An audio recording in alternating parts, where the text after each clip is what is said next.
오늘은 우리 성경 입문 13번째 여호수아입니다. 여호수아.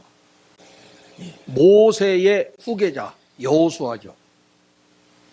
우리 찬송가에 보면 그 여호수아 본받아, 여호수아 본받아 앞으로 가자, 뭐 이런 찬송도 있죠. 그러니까 이제 모세는 그 이스라엘 백성들을 애굽에서 인도해 가지고 약속의 땅 들어가기 전까지 40년을 이 백성들을 광야에서 인도했어요. 참 그거 생각하면 모세도 하여튼 그 쉽지 않은 그런 여정이었을 거예요. 그 수십만이나 되는 사람들을 이끌고 말이요. 그것도 하루 이틀도 아니고 40년을, 그것도 뭐 이런 좋은 환경도 아닌 그 사막길, 광야길을 이끌어서 약속의 땅까지 인도했다. 참 그 모세의 리더십은 아마 세계적인 리더십이다. 이렇게 우리가 말할 수 있어요. 그런데 이제 안타까운 거는 모세가 그렇게 고생하면서 그 하나님 백성들을 인도했는데 정작 모세는 약속의 땅에는 못 들어갔다는 거지. 그리고 이제 그 후계자인 여호수아가 그 뒤를 이어가지고 이제 약속의 땅에 들어가는 거야. 약속의 땅에 들어가는 거야. 그러니까 우리가 사람이 다 역할이 있어요, 여러분. 모세의 역할이 있고 여호수아의 역할이 있죠. 그러니까 집에서도 그래. 부모의 역할이 있고 그 다음에 자식의 역할이 있고 그래요. 왜냐하면 사람은 영원할 수 없기 때문에 이게 이제 사람을 통해서 이어가는 거예요. 사람을 통해서 이어가는 거예요. 교회도 그렇지 않습니까?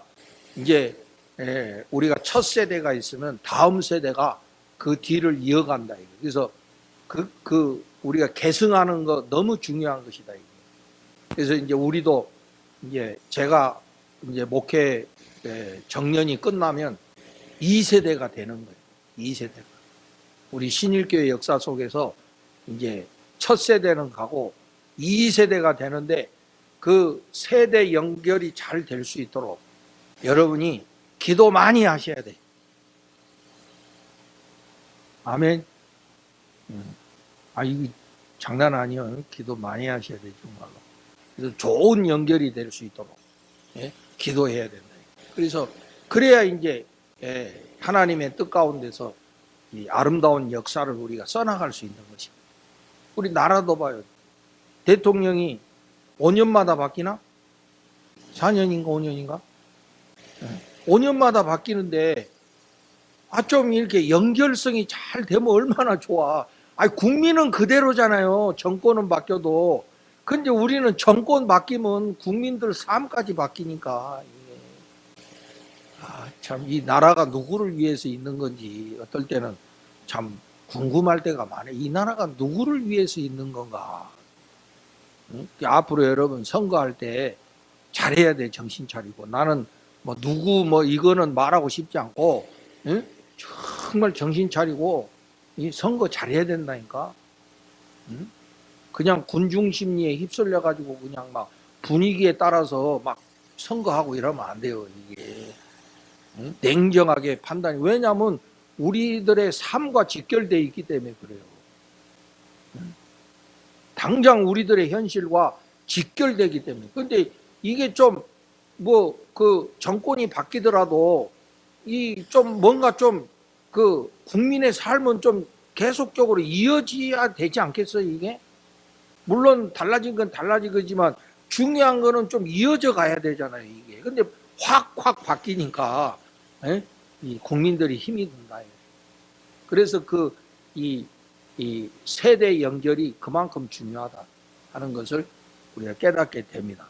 그런데 여호수아는 그 모세의 후계자로서 아주 그 일에 성실하게 충실하게 감당을 한 아주 훌륭한 그 지도자라는 것을 우리가 알 수가 있어요. 모세가 이제 여호수아를 후계자로 이렇게 삼았는데 여호수아 입장에서는 이게 무슨 어떻게 보면 지도자라는 명예의 자리, 권력의 자리이기도 하지만은 그만큼 책임감이 크잖아요. 우리가 지도자 되는 것도 중요하지만은 지도자가 되면은 책임감이 크다고. 응? 그러니까 우리가 이제 결혼을 하면 서로 사랑해가지고 막 좋아가지고 결혼하잖아요. 응? 근데 이제 결혼해가지고 가정이 되고 현실이 다가오면 이게 뭐예요? 책임감이 있잖아. 책임감. 연애할 때는 서로 좋아가지고 막 응? 꼴가닥 넘어가가지고 막 뭐 이렇게 연애하지만은 응? 막상 이제 결혼한 뒤에 가정이라는 현실이 딱 다가오면은 책임감이 있잖아요. 책임감. 그러면 가장이면 가장으로서 책임을 가져야 될 거 아니에요. 어떤 강사가 그러더라고. 남편이 남편 역할 못하면 남편을 갈아라. 남편을 가르래. 그러니까 막 여자들이 막 박수 치더라고. 복음인 것처럼 막 박수 치더라고. 그러니까 강사가 사람을 바꾸는 게 아니고 역할을 바꾸라고 그러더라고. 사람 바꾸는 게 아니라 역할을 바꾸라고. 아유, 뭐 요새는 뭐 남녀 평등 해가지고 남자가 가장 역할하면 좋지만 남자가 또 사정이 있어서 가장 역할 못하면 여자가 가장 역할 할 수 있지. 서로 역할을 잘 하는 게 중요한 거지. 그 뭐 한 가정이라는 걸 생각할 때 하여튼 뭐 남자가 할 수도 있고 뭐 여자가 할 수도 있는 거 아니야? 옛날 뭐 그런 그 꼬리타분한 사고처럼 남자만 해야 된다. 이거는 이제 그거는 진리도 아니고 시대의 정신도 아니고 지금은 뭐 할 수 있는 사람이 하면 된다 이거야. 그래서 남편이 남편으로서 가장 역할 못하면 바꾸라 이게 역할을. 그래서 이 남자가 전업주부 하는 경우도 많다며. 요새 젊은 애들은 보니까 아까 우리 서동현이 보니까 지가 주부래. 아내가 일 나가고 지가 반은 주부 역할 한다고 그러더라고. 뭐 요새 젊은 애들은 그거 뭐 전혀 개의치 않는다 이거야 뭐. 응? 그 사람이 그 역할이라는 것이 그렇게 중요한 것이거든요. 꼭 그 사람이 해야 된다 하는 게 없어요. 중요한 거는 이 공동체가 가는 게 중요한 거지. 뭐 누가 해야 된다는 거는 절대적인 원칙이 아니거든. 누군가라도 역할을 잘할 수 있으면 되는 거 아닙니까? 그런데 그 역할을 잘한다는 거는 바로 책임의식이 있어야 돼. 책임의식. 그래서 내가 언젠가도 뭐 이야기했지만 우리가 서로 사랑하는 거는 처음에 다 감정으로부터 시작해. 뭐 외모에 뿅 갔다든지 어떤 뭐 매력에 뿅 가든지 그 대개는 그게 감정적인 거야. 그거는 사람이 서로 뭐가 불꽃이 튀었다. 그럼 거의 다 감정이거든. 이게 감정적인 거거든. 근데 이게 사랑이라는 게 감정만 갖고 되는 게 아니다. 왜냐하면 현실에 책임감이 있어야 돼. 그래서 대부분 보면은 막 그 젊을 때는 뭐 잘생기고 멋있고 그러니까 막 불꽃이 튀어가지고 불타는 사랑을 했는데 막상 가정을 이루고 현실이 오니까 책임을 다 못하는 거야. 책임을 다 못하는 거야. 그래가지고 그 서로 그 어려움이 생기는 사람들 많잖아요, 여러분. 그러니까 조금 남들처럼 뭐 장동건이는 아니고 뭐 조인성이처럼 그 나보다 잘생겼어? 응? 우리 고경석 안수 집사님 장동건이보다 잘생겼잖아. 전혀 감동이 없네. 어떻게 딸들도 감동이 없고. 응? 응? 젊을 때 사진 봐 잘생겼지. 영화배우가 안 돼서 그렇지. 응? 영화배우 되어서 꾸며서 봐 더 잘날 수도 있지. 응? 근데 그것만 갖고 다 되는 게 아니잖아요. 책임감이 있어야 돼. 책임감이. 정말 가정에 대한 책임을 다 하느냐. 이게 중요한 거거든요. 그러니까 사랑이라는 거는 감정으로 출발하는 거는 맞지만은 그걸로 끝나서는 안 된다. 그걸로. 그것이 지난 다음에 책임감이 따라야 된다. 모든 사랑에는 책임감이 있어야 돼. 예수님이 교회를 사랑하셨다. 그 뭐예요? 자기가 십자가에 죽으심으로 교회를 사랑하셨다. 그 뭡니까? 자기를 헌신하는, 자기를 깨트리는 이런 책임으로 우리 교회를 사랑하셨다는 뜻이잖아요. 우리가 서로 인간 간에도 마찬가지예요. 우리가 사랑한다고 감정적으로 얼마든지 말할 수 있지. 그러나 그것이 감정으로 끝나는 거는 그거는 정말 눈물의 씨앗일 뿐이야. 진짜 사랑은 뭐냐면 책임지는 거야. 책임지는. 저도 우리가 교회를 사랑한다. 말로만 교회 사랑하는 게 아니라 교회를 사랑하는 데는 책임감이 있어야 되는 게, 내가 그만큼 교회에 대한 책임감이 있어야 그게 진짜 사랑하는 거예요. 말로만 사랑한다고 해서 한 번도 책임적인 행동 안 하면은 그거는 공수표지, 공수표. 그러니까 여호수아가 그 지도자의 역할을 물려받았을 때 본인이 얼마나 어렵고 힘들었겠냐고. 그때마다 하나님이 여호수아에게 주신 말씀이 있어. 여러분, 우리 한번 다 같이 따라서 합시다. 강하고 담대하라. 하나님이 여호수아에게 강하고 담대하라. 응? 내가 너와 함께 하겠다. 강하고 담대하라. 그래서 여호수아가 그 하나님의 말씀에 힘입어서 부족하지만은 하나님이 함께 하신다는 이 믿음 가지고 강하고 담대한 지도력으로 이 백성들을 이끌고 가나안 약속의 땅으로 들어갔다. 근데 그 약속의 땅에 들어가는데 그냥 갖는 게 아니야. 그 땅을 갖기 위해서는 투쟁을 해야 돼. 투쟁을. 그래서 저는 신앙이라는 거는 하나님의 약속을 믿는 거지만은 그 약속이 내 것이 되게 하기 위해서는 우리가 싸워야 됩니다. 쟁취해야 된다 이거예요. 응? 예를 들어서 하나님이 너에게 큰 일을 맡기시겠다. 그러면 감나무 밑에서 감 떨어지듯이 아유 하나님 큰 일 주세요 하고 이러고 있으면 안 된다 이거야. 그것이 내 것이 되기 위해서 인생에서 힘써 싸워서 내 것이 되게끔 쟁취를 해야 된다. 쟁취. 그게 신앙이다. 응? 말로만 우리 교회 성장하게 해주세요. 우리 교회가 좀 성장하게 해주세요. 뭐 전도의 문이 열려지게 하세요. 해놓고 우리는 하나도 전도를 안 한다. 그러면 그거는 안 되는 거예요, 여러분. 그러면 공짜로 기다리는 것밖에 아니잖아요. 응? 그걸 내가 달라고 했으면 내 것이 되게끔 우리가 그만큼 쟁취를 해야 될 거 아니에요. 쟁취. 내 것이 되게 해야지. 그래서 하나님 나라는 쟁취하는 것이다. 내 것이 되게끔 해야 된다. 하나님의 약속이 내 현실이 되게 해야 된다는 거예요.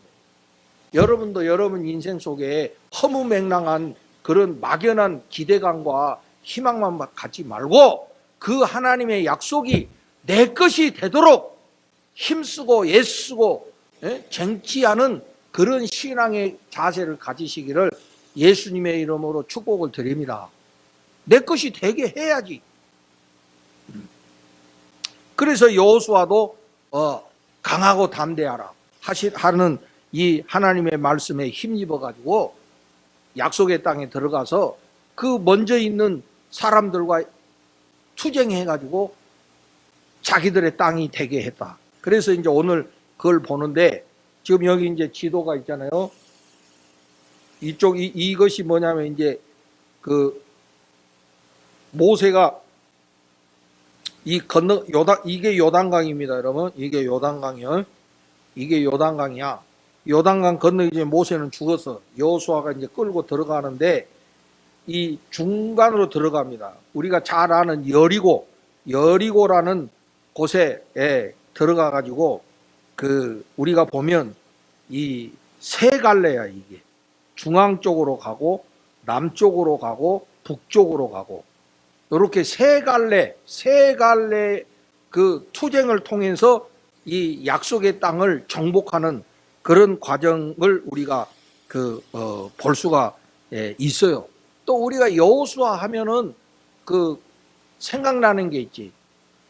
모세가 12명의 정탐꾼을 그 가나안 땅에 미리 보냈잖아요. 정탐하고 와라. 니들이 먼저 가서 그 땅이 어떤지 보고 와라. 이렇게 임무를 줘서 12명이 이 약속의 땅에 들어가 가지고 정탐을 하고 왔어.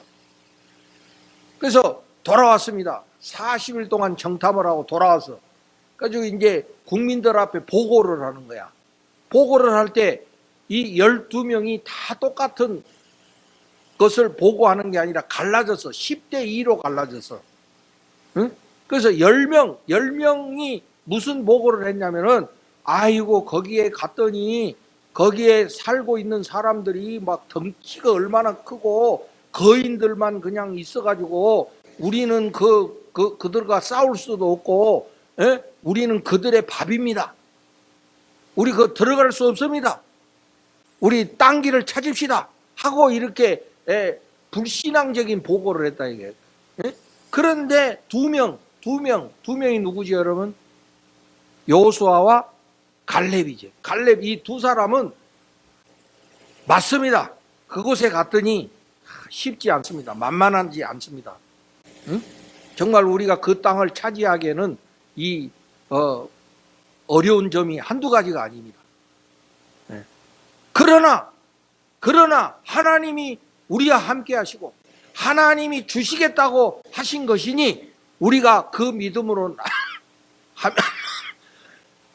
나아가면은 할 수 있습니다. 믿음의 보고를 한 것이 여호수아와 갈렙이에요. 그런데 여론이 어떻게 됐습니까? 이 10명의 여론을 듣고 사람들이 다 낙심해가지고 절망에 빠졌거든. 그래가지고 결국에 그들은 약속의 땅에 못 들어가잖아요. 근데 유일하게 여호수아는 믿음으로 해서 여호수아 갈렙은 약속의 땅으로 들어가는 걸 볼 수가 있어요. 이런 걸 보더라도 믿음이라는 거는 이 쟁취하는 거예요. 적극적으로 쟁취하는 것이 믿음이라고. 감나무 밑에 누워서 감 떨어지기만을 기다리는 거는 그거는 신앙이 아니다. 그거는 기복적인 거다. 그거는. 응? 자기는 아무 노력도 안 하고 가가지고 뭐 비나이다 하니까 다 되는 걸로 생각한다. 이게 기복적인 신앙이라고. 기복적인 신앙. 신앙은 뭐냐? 하나님의 약속이 내 현실이 되도록 쟁취하는 것이 내 신앙이다 하는 것을 여호수아가 우리에게 보여주고 있는 거예요. 여러분. 자, 그래서 이제 여호수아가 요단강을 건너는데, 요단강을 건너는데 강이 건널 수가 없어. 물이 흐르니까. 그러니까 사람들이 또 이제 실망하고 절망하는 거예요. 그때 하나님이 여호수아에게 강하고 담대하라. 요단강을 건너가라. 하고 했을 때에 이 여호수아와 제사장들이 하나님을 믿는 믿음으로 그 강에 발을 디뎠을 때에 강이 멈추고, 이 이스라엘 군대가 요단강을 건너가는 역사가 일어났다. 우리가 그런 믿음으로 나아갈 때 하나님의 기적이 우리 눈앞에 열려지는 것이다 하는 것을 보여주는 거예요. 여러분들도 어떤 여러분의 인생 앞에 그 방해들이 생기고 어려운 일들이 생길 때 먼저 그걸 보고 너무 힘들어, 너무 어려워, 나 저거 감당할 수 없어 하고 벌써 마음으로부터 그렇게 실패감을 가지면 절대 이길 수 없다 이거야. 응? 나는 할 수 없으나 전능하신 하나님이 우리와 함께 하심으로 내가 그 믿음 안에서 할 수 있다라고 담대하게 나아갈 때에 우리가 기대하지 못했던 하나님의 놀라운 기적이 우리 눈앞에 열려지는 것을 우리가 깨달아야 돼요. 이게 영적인 진리야. 사실 우리의 적은 우리의 외부에 있는 것이 아니라 우리 마음에 있어. 마음에. 벌써 내가 마음에서부터 안 된다고 하니까 이길 수가 없는 거예요. 그건 벌써. 응? 그렇죠. 벌써 내 마음이 안 된다고 딱 패배의식이 딱 가득 찼는데 뭐를 한들 이기겠어. 안 되는 거지. 나는 연약하지만, 나는 부족하지만 전능하신 하나님이 나와 함께 하심을 믿고 그 믿음 안에서 내가 할 수 있다라고 발을 디딜 때에 강이 멈추는 놀라운 일이 일어나게 되는 것이다.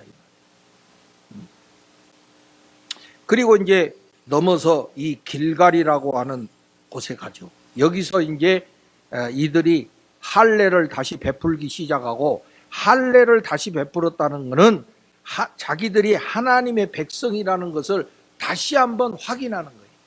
이건 뭐냐면 여러분, 우리에게 정체성이 그만큼 중요한 거예요. 여러분, 여러분들도 인생을 살다가 어려운 일이 생기면 내가 누구인가를 다시 한번 돌아봐야 돼. 자기 정체성을 확인해야 된다고. 내가 누구냐? 응? 물론 여러분 뭐 인간적으로 자연적인 여러분의 정체성이 있겠지만은 우리는 믿음으로 볼 때 우리는 구원받은 하나님의 백성이다. 구원받은 하나님의 백성이라고 하는 이런 영적 정체성을 분명하게 가져야 된다.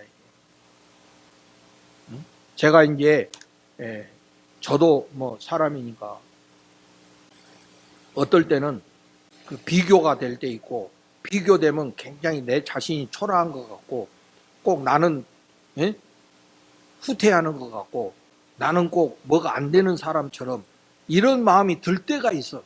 저도 목사지만은 뭐 예를 들어서 제가 이제 지방이나 교단적으로 이렇게 활동하게 되면은 보면은 나보다 후배들이고 뭐 그런데 막 큰 교회 목사라고 막 얼마나 의식되는지 몰라.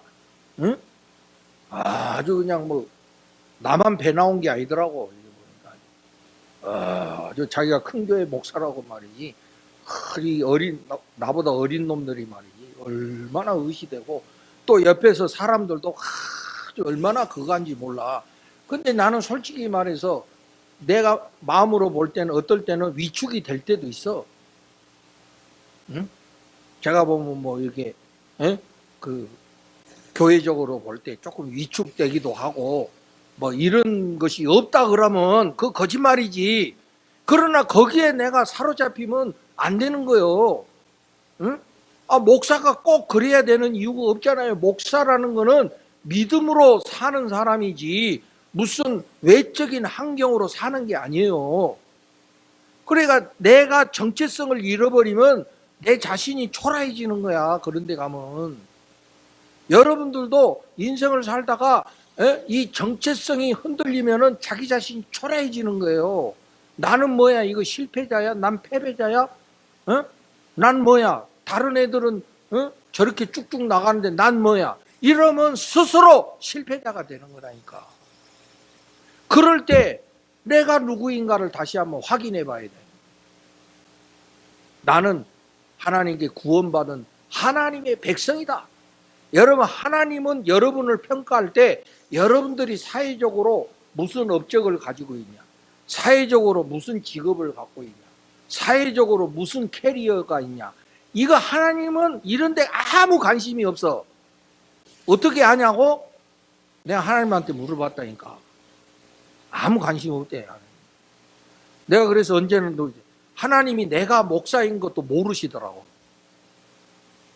하나님 앞에서는 목사도 중요한 게 아니야. 뭐가 중요해? 여러분, 뭐가 중요할 것 같아? 내 존재가 중요한 거야. 나라는 존재가 중요한 거야. 사회적으로 뭐가 있고 없고 이거는 관심이 없어. 하나님은 나라는 존재를 사랑하시는 거야. 여러분도 그걸 알아야지 자신감 있게 살 수 있어요. 근데 여러분들이 그 존재의 가치를 깨닫지 못하고 가진 거, 뭐 직업, 무슨 뭐 외모 이런 데다 가치를 두면 결국에 초라해진 거는 나 자신밖에 없어. 왜냐하면 모두가 다 1등 할 수가 없고 모두가 다 상위권이 될 수가 없는 거거든. 응? 그러나 그런 구별이 있을지라도 하나님은 나라는 존재를 사랑하신다. 거기에 무슨 뭐가 붙고 안 붙고 이 관심이 없는 거예요. 예수님이 십자가에 죽으신 거는 나라는 존재를 위해서 죽으신 거지 나의 어떤 사회적인 신분 때문에 돌아가신 거 아니거든. 우리가 그 출애굽에서도 10가지 재앙할 때 그 문설주에 어린 양 피 바르는 거 있잖아요. 그 집에 장남을 치는데 아마 그 집이 대통령 집이라 여기는 장남 칠 수 없습니다. 이래서 넘어갔나? 이 집은 저기 돈 많은 집이기 때문에 이 사람 장남 치면은 물려받을 사람 없어요. 뭐 이래서 넘어갔나? 아니에요. 오직 딱 한 가지예요. 뭐예요?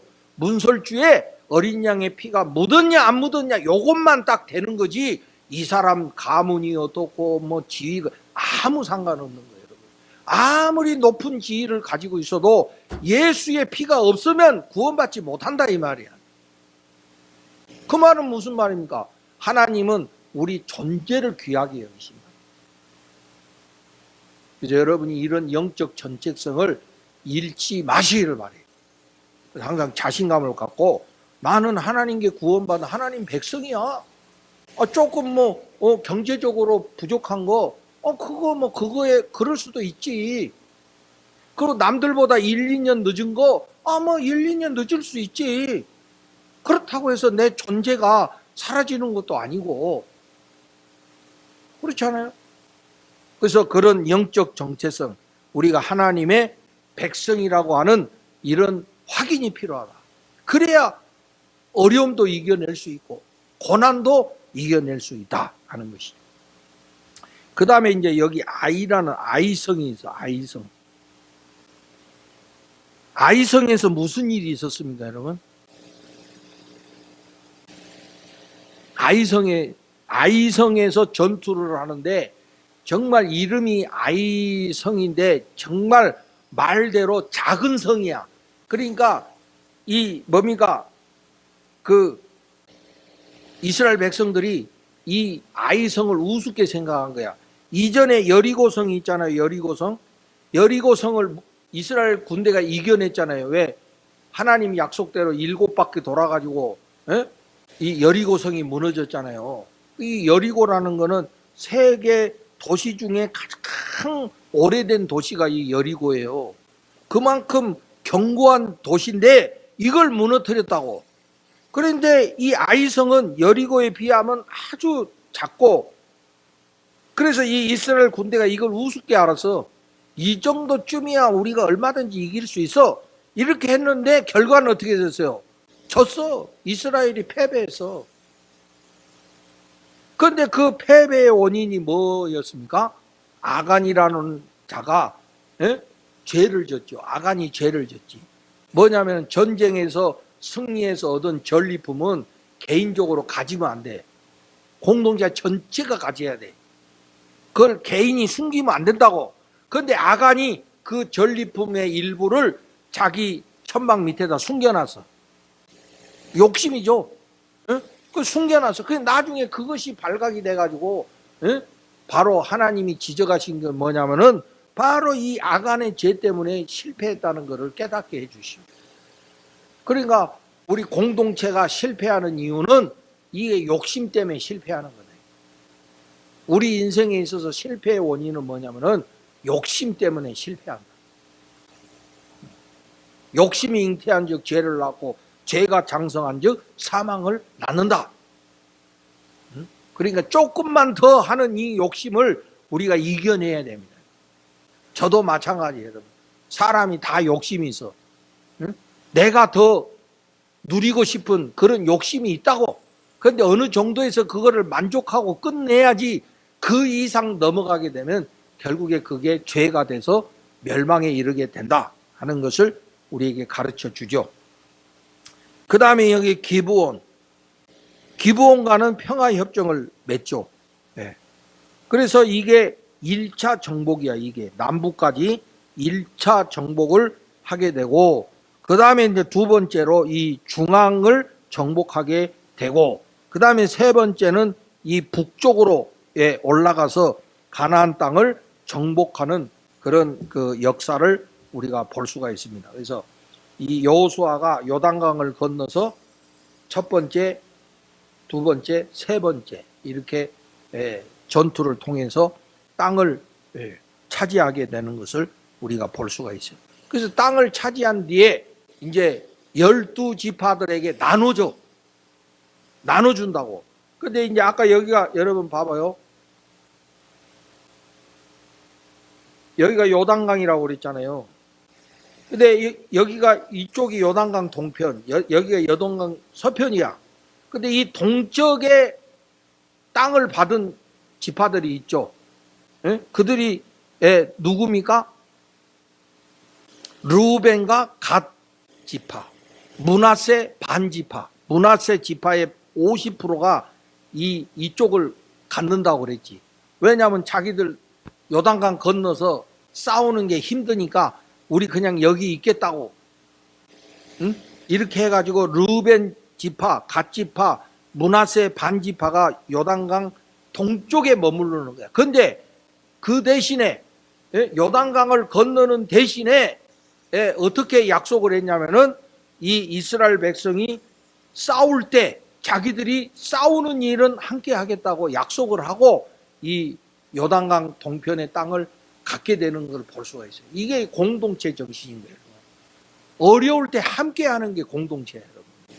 자기들 것만 쏙 물려받고 다른 형제들은 지금 싸워야 되는데 우리 이미 가졌어, 우리 땅 사고 집 샀어, 우리 괜찮아, 이게 아니라 다른 지파들이 싸우는 일에는 우리가 함께 하겠다는, 이게 여러분 이게 공동체 정신인 거예요.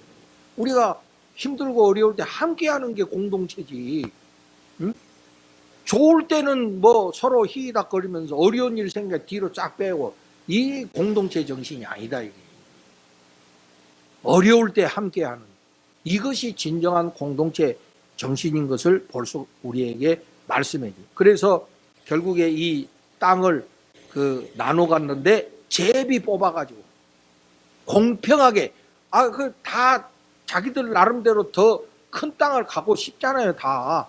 그러니까 위에 형들이, 야, 이제 우리는 형들이니까 가족도 많으니까 우리가 좀 평수를 넓게 가져야 돼. 그러면 또 밑에는 우리가 막내니까, 원래 부모 사랑은 막내잖아. 그러니까 막내가 좀 더 가져야지. 뭐 이렇게 다 각자마다 자기 주장할 수 있잖아요. 그러면 어떻게 나눠 갖겠어? 다 자기들의 요구 사항이 있는데. 그러니까 아예 그냥 제비 뽑은 거예요. 어디를 걸리든지 걸리는 대로 갖는다 해가지고 그냥 공평하게 제비 뽑아버린 거야. 그래서 그 땅의 경계를 이제 정하는 내용이 성경에 쭉 나와요. 여호수아 32장에 보면은 뭐 어느 지파는 어디서부터 어디까지 그 경계를 분명히 하는 그 내용이 나와. 사실 오늘 우리하고 그거 뭔 관계가 있어요, 여러분? 응? 그 옛날에 뭐 르우벤 지파가 어느 땅을 갖고 뭐 그런 게 우리한테 뭔 상관이 있냐고. 그런데 중요한 건 뭐냐면은 이런 경계를 분명하게 해야 서로 싸움이 없다는 거예요. 아예 처음부터 딱 분명한 기준을 정해야 서로 불평이 없는 거예요. 애매하게 해놓으면은 이게 나중에 그게 오해가 되고 말이죠. 그게 분열의 씨앗이 되는 거예요. 누가 더 갔나 이리 생각하고 말이지. 혹시 누가 장난쳐가지고 더 가지나 이런 의심과 오해들이 생기면 그게 분열의 시초가 되는 거거든. 근데 아예 처음부터 경계를 분명하게 하면은 뭐 오해할 필요가 없지. 왜냐하면 경계가 분명하니까. 그래서 여기서 그 경계를 분명히 하는 내용이 그래서 나오는 거예요. 제가 이렇게 목회해 보니까 말이죠.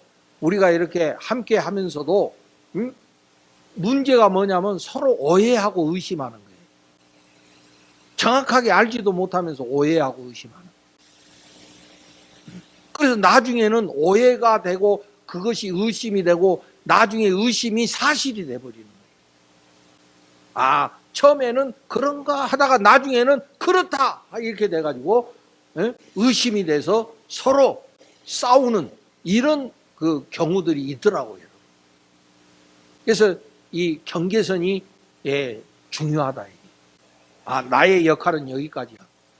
이게 서로 이게 분명한 기준이 있어야지 나중에 오해가 안 되고 의심이 안 된다 하는 것을 여기서도 깨닫게 됩니다. 근데 이제 여기서 한 가지 마지막으로 이제 이런 문제가 생기죠. 꼭 전쟁을 해야 되나?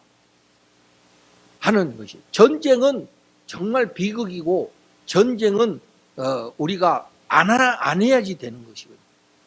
어떤 명분이라도. 근데 이스라엘 약속의 땅을 차지하기 위해서 전쟁을 해야 되는 이런 과정을 겪었기 때문에 사실 지금도 그 중동 지역에서는 그것 때문에 이스라엘하고 다른 나라하고 사이가 안 좋은 거예요, 지금. 이스라엘은 하나님이 약속하신 땅이기 때문에 자기들이 차지했다고 그러고, 거기서 쫓겨난 사람들은 저놈들이 쳐들어와서 우리 쫓아냈다고. 그래가지고 지금도 서로 싸우는 이유가 그 근본 원인이 거기 있거든. 응? 그런데 하나님이 그렇게 하신 거는, 그럼 하나님은 이스라엘만 편드는 분이신가? 이런 생각할 수 있잖아요. 그럼 하나님은 이스라엘만 편들고 그러면 다른 나라 사람들은 아닌가? 하는 이런 생각을 할 수 있거든요. 그런데 결론은 뭐 성경을 잘 읽으면 하나님은 누구의 편도 아니셔. 겉으로 볼 때는 이스라엘만의 편인 것 같지만은 사실 따지고 보면 하나님은 자기 자신의 편이야.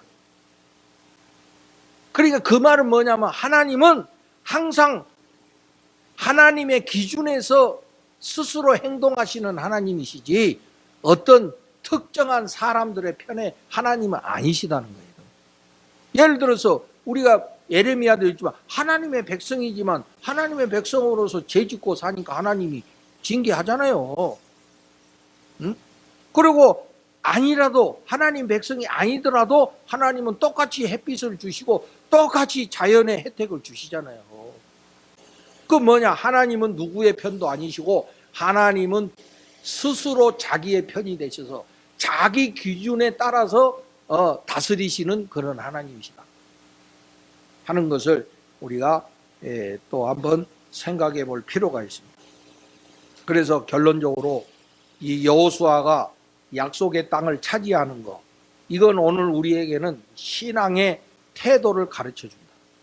하나님의 약속을 믿지만 그 약속이 내 것이 되기 위해서는 우리가 쟁취하는 이런 신앙의 자세를 가져야 됩니다.